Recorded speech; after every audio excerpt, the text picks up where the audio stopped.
Hello everyone, and in today's video I want to talk a bit about yesterday's video.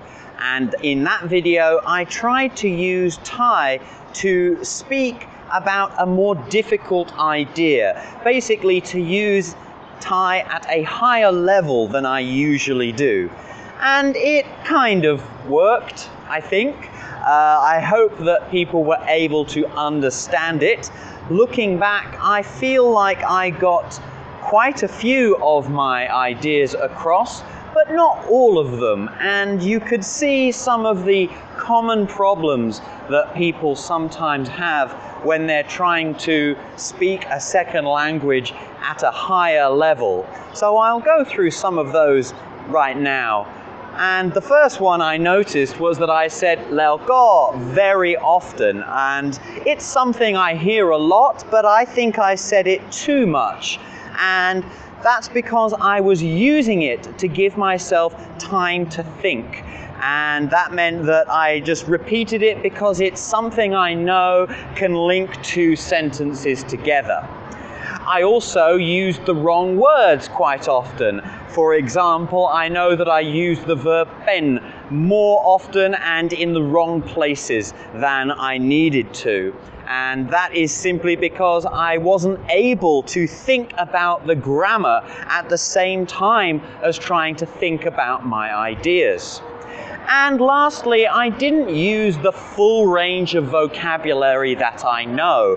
I was talking about explaining something, and I should have used the word "atibai," explain, at least once, but I didn't. I used "talk about," literally, because it is simpler vocabulary, and vocabulary I'm more used to.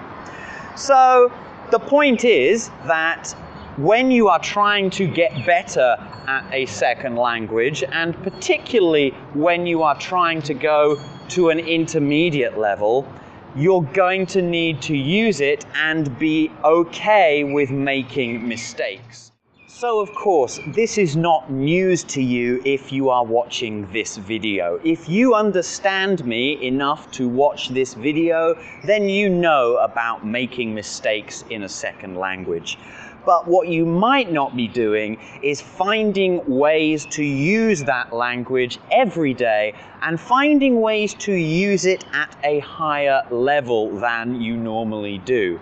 I don't do this enough, and I actually live in Thailand, but I still mostly use the same language, the same vocabulary every day. So I don't get better very quickly. I've heard very many times that you have to see a word at least 7 times before you learn it. And from my experience, this is true, but I would add another thing to that. You have to use a word at least 7 more times before you get comfortable with it, before you know how to use it right, and before you can use it off the top of your head without thinking too hard. This is really hard to do, and of course, if you don't live in the country of your second language, it's almost impossible to just go out and speak that language. So you have to come up with new ways of doing that. The video I made yesterday was an example of me trying to do that, but maybe you can find your own way of approaching the problem. I know it's hard. I know that you have less opportunity to use your second language if you don't live in the country, but it is the best way to keep using it and to keep building your confidence. And remember, confidence can be built up in small steps. You can get more confident a little bit at a time. And I wish you the best of luck in building that confidence.